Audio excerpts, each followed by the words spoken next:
Our gospel reading for this Sunday is taken from St. Matthew. We have been reflecting on true freedom in obeying God's commandment, God's law.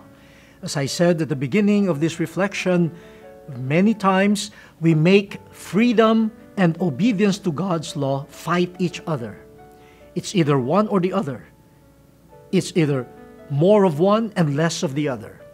But we see that true freedom is found in obeying God's commandment.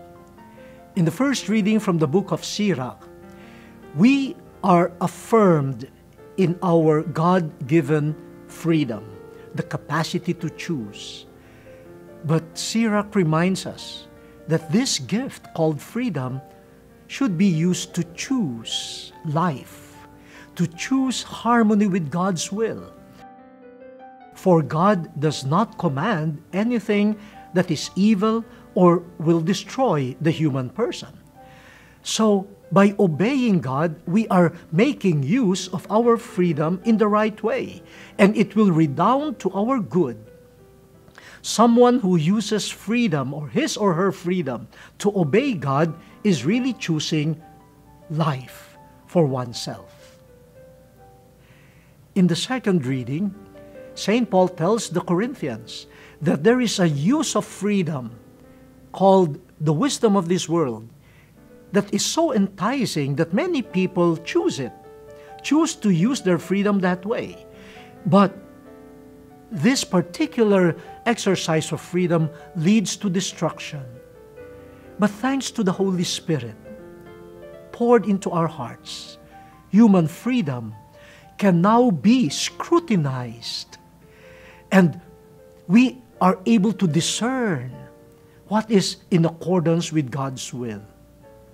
So it is not just freedom, it is also the grace of the Holy Spirit that will enable us to choose life found in God's law and in God's will. And hopefully, through grace and natural freedom, we will be able to find life in obeying God's will. In the Gospel, Jesus tells us that He came not to abolish the law, but to fulfill the law. Wow! So, we do not expect from Jesus, an attitude or even an action that will disregard the law or the will of God. In fact, the way He describes His mission is in terms of fulfillment of the law, fulfilling the law. How does Jesus fulfill the law? By allowing us to be totally free. How can we reach total freedom so that the law of God will not only be obeyed but fulfilled? In the Gospel for today, the fulfillment of the law, the apex of freedom, is found in love. The heart that has been purified by the Holy Spirit and so is able to love purely, selflessly. Only in the heart where true love, pure love is found, can we also find true freedom and true obedience to the will of God. And in that heart of pure love, pure freedom, and obedience, we find the fulfillment of the law. So the fulfillment of the law is not something verified only in external action. While maybe at some point we would look for an external manifestation of agreement with the law, for Jesus that is not enough. I may be doing an external action, but Jesus wants to see the heart. Is the heart totally free? Is the heart totally obedient? Is the heart totally in love? Without that, the external observance is a show. We know that. For example, even in daily life, I may externally follow traffic rules. When I see the red light, I may stop externally. But in my heart, maybe, no, I don't believe in being a vehicle of safety, an agent of safety for pedestrians and for my passengers. Maybe I'm just afraid that the police officer or the traffic enforcer might catch me. So in my heart, if there is a chance to transgress the law, I would. So the external observance does not guarantee that the heart is totally free to obey out of love. Now, Jesus points to 3 examples where an external observance of the law is not enough. The first is the law against murder. Now, many of us will say, "Oh, I have not murdered anyone. I have not killed anyone." But Jesus says, wait. If you get angry, if you harbor hatred towards your neighbor, you are already committing murder.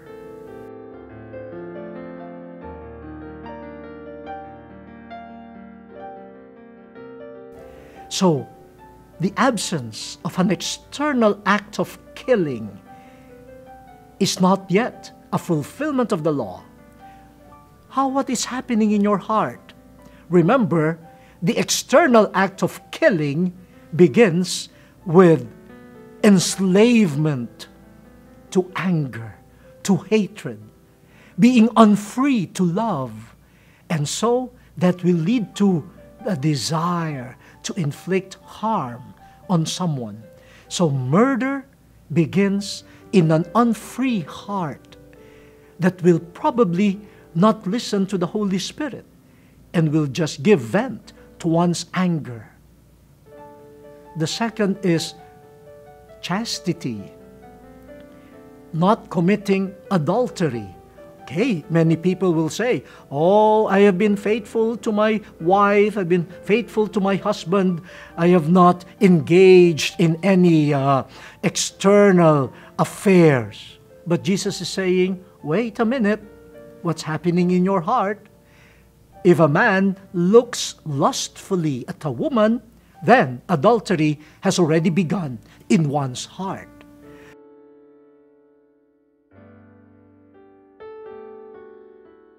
The heart that is not faithful and still entertains, even imaginatively, lustful alliances with people who are not my partner, then for Jesus, that heart is a slave of lust. That heart is not fully free to love. And so that heart is already committing adultery. The third is in the area of truth. No? Some people take oaths, no? And say, okay, I testify to the truth. Oh, we have seen many of that in courts. No, they do the external oath-taking. We see this also when government officials are installed into office. They even have the Bible in front of them and they solemnly take the oath. Now, Jesus is saying, wait a minute, it's not the external oath-taking. What is happening in the heart? If you mean yes, say yes. If you mean no, say no. Be truthful in the heart. Is the heart free to be attached to truth? Is my heart a lover of truth? That's where the fulfillment of the law begins. Totally free to love, totally free to obey God's dictates that will lead to life. After all, where do we experience true life? Only in true love. My dear brothers and sisters, true freedom in obeying God's law is in love, pure love. Pure love is not just obedience. Pure love is true freedom. And true love, pure love, leads to life. You know, my dear brothers and sisters, the world mourned the passing on of this great man, Nelson Mandela. We know the sufferings that he went through. But people who had known him also talked about his so-called conversion, the heart that has become bitter because of discrimination, of imprisonment, towards the end became free, free to love, and the heart just refused to be victimized again by enslavement. And so, when he got out of prison, instead of mobilizing people to further hatred and violence, he called on people to respect one another, and for the common good, for the good of the country, to lay down their arms, to lay down their desires, their arms, their interior arms for violence and hatred, and to live in mutual respect and love.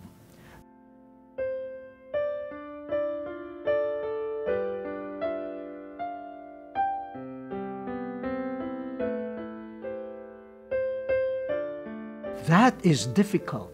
That is difficult. But it is possible. It is possible for even a heart that has been wounded to become free. Love of country, love of one's neighbor, and in this case, hopefully for us, love of God. True freedom, fulfillment of the law in love. The word has been exposed. Let us now fulfill it.